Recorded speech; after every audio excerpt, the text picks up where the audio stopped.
اور کبھی آپ کو پتا ہے کہ یہ کائنات ہے کتنی بڑی؟ یہ تو کسی کو نہیں پتا. یہ تو کسی کو نہیں پتا. نہیں، سائنسدانوں نے اندازہ لگا لیا ہے. روشنی کے سفر سے روشنی 1,86,000 میل فی سیکنڈ کے لحاظ سے سفر کرتی ہے. درست؟ اور اس کائنات کے پرلے کنارے سے جو اس وقت سب سے دور ہے، وہاں سے جو روشنی 18 ارب سال یا 20 ارب سال پہلے چلی تھی، وہ اب یہاں زمین پہ پہنچ رہی ہے. اور وہ 18 ارب سال پہلے کے واقعات اس زمانے کی روشنی پہنچ کر بتا رہی ہے کہ میں کتنی دور سے آئی ہوں اور کیا پیغام لائی ہوں. تو کائنات کا فاصلہ اتنا بڑا ہے کہ اگر ایک شخص روشنی پر چڑھ کر سفر کرے 1,86,000 میل فی سیکنڈ، تو اس کو کائنات کے دوسرے کنارے تک پہنچنے کے لیے کتنا وقت درکار ہوگا؟ 20 ارب سال یا 18 ارب سال. لیکن 18 ارب سال سے زیادہ اس لیے کہ کائنات پھیلتی رہی ہے اور دور ہٹ رہی ہے. تو جب وہ کنارے پہ پہنچے گا تو کنارہ اور دور ہٹ چکا ہوگا. اب سمجھ گئے بات کو؟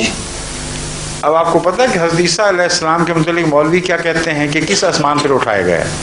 چوتھے آسمان پر. ٹھیک ہے؟ کل کتنے آسمان ہیں؟ 7. تو چوتھا آسمان مڈل میں ہوا نا. ٹھیک ہے جی. تو مڈل کا فاصلہ یہاں سے کتنا ہوا؟ 10 ارب سال. ٹھیک ہے. اب حضرت عیسیٰ علیہ السلام اگر روشنی پر چڑھ کر اس وسطی آسمان کی طرف جا رہے ہوں تو ابھی یہاں کنارے پہ ہوں گے کہیں، کیونکہ 2000 سال اور 10 ارب سال میں بہت فرق ہے، بے انتہا فرق ہے. تو ابھی تو پہنچے ہی نہیں. اور ہاتھ لگا کر اگر فوراً واپس مڑیں تو مولوی آپ کو یہ کہتے ہیں کہ 20 ارب سال تک امید ہے کہ عیسیٰ علیہ السلام واپس آ جائیں گے. یعنی کہتے یہ نہیں ہے مگر مطلب یہی ہے ان کا، کیونکہ کہتے ہیں لفظاً مانو. نہیں تو یہ نبی لوگ ٹائم سپیس سے آزاد نہیں ہوتے؟ یہ نبی پیغمبر ٹائم اور سپیس سے یہ لوگ آزاد نہیں ہوتے؟ کیا وہ خدا کے قانون سے آزاد ہیں؟ نہیں، مراج شریف تو یہ ہے نا، میں یہ پوچھ رہا ہوں ٹائم اور سپیس سے آزاد ہوتے ہیں نا. خدا کے قانون سے آزاد ہیں؟ نہیں، خدا کی کانسنٹ کے ساتھ تو ہے نا. میں کہہ رہا ہوں خدا کے قانون سے آزاد ہیں کہ نہیں؟ نہیں. سپیس اور ٹائم کس نے پیدا کیا ہے؟ خدا نے. تو اس سے کس طرح آزاد ہو سکتے ہیں؟ لیکن خدا کی کانسنٹ کے ساتھ. کیا؟ اس کی مرضی کے ساتھ. اس کی کیا آپ اپنا قانون اپنی مرضی سے توڑ دیتے ہیں؟ اگر مقنن اچھا ہو تو قانون میں گنجائشیں رکھتا ہے، اس کو توڑا نہیں کرتا. یہ جاہل لوگ ہی ہیں جو اپنے قانون بناتے ہیں، ناقص بناتے ہیں اور پھر توڑنا پڑتا ہے ان کو. جو مقنن اچھا ہو وہ قانون میں گنجائشیں رکھا کرتا ہے، توڑا نہیں کرتا.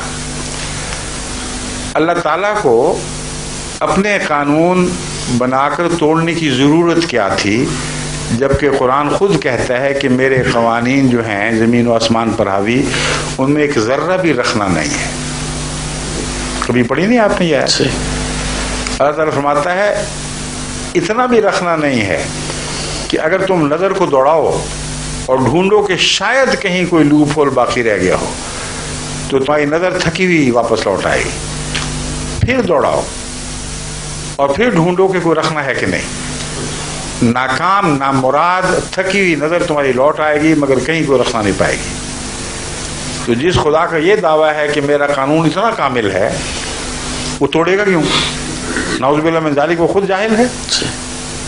تو اس لیے خدا کا قانون ہر ایک کے اوپر برابر چسپاں ہوتا ہے. نبی بھی اس قانون کی زد سے باہر کبھی بھی نہیں رہے. کوئی نبی ایسا یہ نہیں ہوتا کہ وہ کہے کہ میں خدا کے قانون سے بالا ہوں. خدا اپنے قانون کے تابع ان کو بچاتا ہے، ورنہ فرعون سے بچانے کے لیے حضرت موسیٰ کو دوڑنے کا حکم کیوں دے دیا؟ رسول اللہ علیہ وسلم کو ہجرت کا کیوں فرما دیا؟ کیا دنیا کا معمولی عرب کا قانون بھی اس کا غلام نہیں تھا؟ تو حضرت عیسیٰ کے ساتھ یہ سلوک کہ جس کائنات میں رکھنا کوئی نہ ہو اس میں رکھنا خود پیدا کر دے. اور جہاں تک حساب کا تعلق ہے، جو صاحب دانش لوگ ہیں ان کو پتہ ہے کہ حسابی لحاظ سے روشنی کی رفتار سے آگے بڑھنا ممکن ہے ہی نہیں. اس حساب کی روح سے جو خدا نے پیدا کیا ہے، اس حساب کی روح سے جس کو قرآن کریم فرماتا ہے کہ اس حساب میں قیامت تک اسی حساب سے چاند سورج چلتے رہیں گے اور کبھی بھی ان کی رفتاروں میں کوئی فرق نہیں پڑے گا۔ تو قرآن کی دوسری آیتوں سے دیکھیں، اس لیے حضرت عیسیٰ کو بچانے کی خاطر آپ کوئی جھوٹی پناہ نہیں لے سکتے۔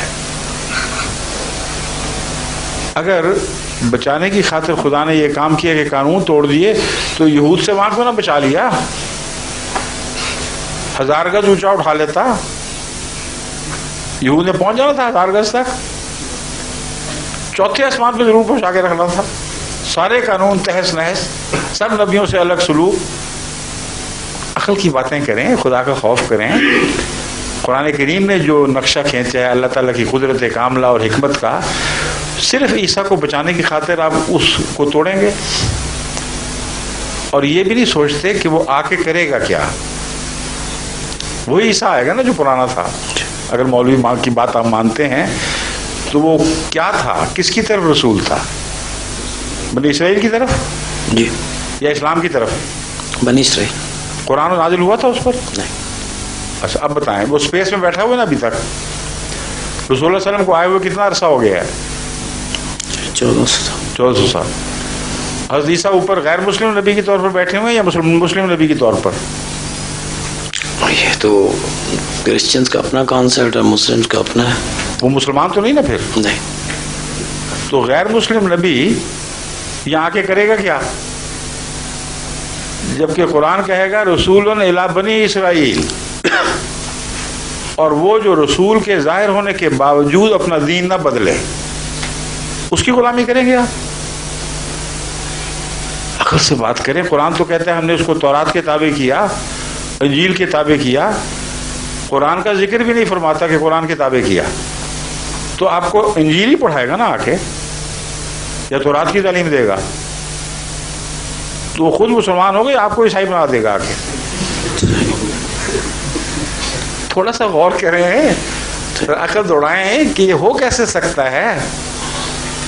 حضرت عیسیٰ علیہ السلام آسمان پر بیٹھے ہوئے، رسول اللہ علیہ وسلم ظاہر ہو گئے اور اس کو خبر ہی نہیں۔ اور اگر آپ کہیں کہ خبر ہو گئی تو خدا نے براہ راست خبر دی نا۔ پھر خبر ہونے کے بعد مسلمان ہوئے کہ نہیں؟ ہونا پڑے گا۔ مسلمان ہوئے تو اسلام پر عمل کیسے کریں گے؟ اسلام کی تعلیم براہ راست دل پہ نازل ہوگی، اور اگر دل پہ براہ راست نازل ہوئی تو ایک شریک نبی پیدا ہو گیا کائنات میں۔ یہ سارے ظلم، یہ سارے فساد اس لیے برداشت کرنا چاہتے ہیں آپ کہ میرے صاحب کو سچا نہ مانے؟ سب کچھ اپنا جھوٹا کر دیا کہ مرزا صاحب کو نہ ماننا پڑے۔ یہ عقل کا سودا نہیں۔ بیٹھیے۔ Thank you sir, thank you. اور کوئی سوال؟